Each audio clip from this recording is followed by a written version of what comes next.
సామాన్యుడి చేతిలో సామాజిక అస్త్రం number one number one.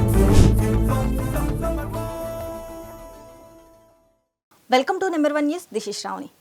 Kashmir ఎప్పటికీ భారత్లో అంతర్భాగమేనని, ఇందులో ఎటువంటి అనుమానాలకు తావులేదని భారత ప్రధాని నరేంద్ర మోదీ స్పష్టం చేశారు.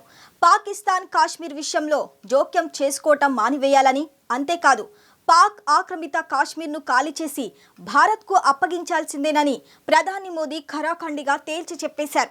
ఈ విషయంలో మూడో వ్యక్తి లేదా దేశం మధ్యవర్తిత్వం తాము అంగీకరించే ప్రసక్తే లేదన్నారు. భారత్ పాక్ల మధ్య కాల్పుల విరమణకు తానే కారణమని అమెరికా అధ్యక్షుడు ట్రంప్ ప్రకటించడంపై భారత్ తీవ్ర స్థాయిలో విమర్శలు వచ్చిన సంగతి తెలిసిందే.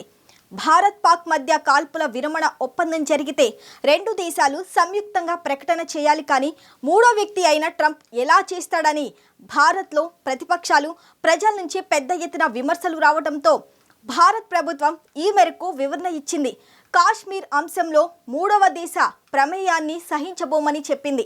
అయితే భారత్ ఎన్నిసార్లు ఈ విషయంపై స్పష్టంగా తన వైఖరిని ప్రకటించినప్పటికీ ప్రపంచానికి పెద్దనగా చెప్పుకునే అమెరికా మాత్రం తన ఆధిపత్య ధోరణిని ప్రదర్శించేందుకు పదే పదే తాను మధ్యవర్తిత్వం వహిస్తున్నానని చెప్పడం భారతీయులకు ఏమాత్రం నచ్చడం లేదు.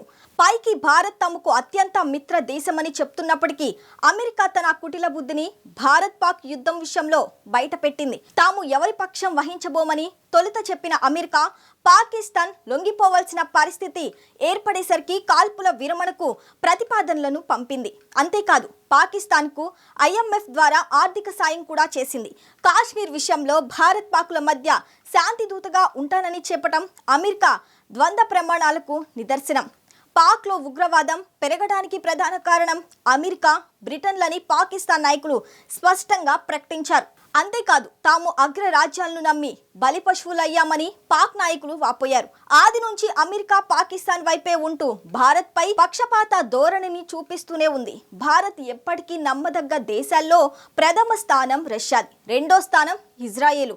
ఈ రెండు దేశాలు మాత్రమే భారత్కి అన్ని వేళలా అండగా ఉన్నారు. మరిన్ని లేటెస్ట్ అప్డేట్స్ కోసం చూస్తూనే ఉండండి నెంబర్ 1 న్యూస్. సామాన్యుడి చేతిలో సామాజిక అస్త్రం.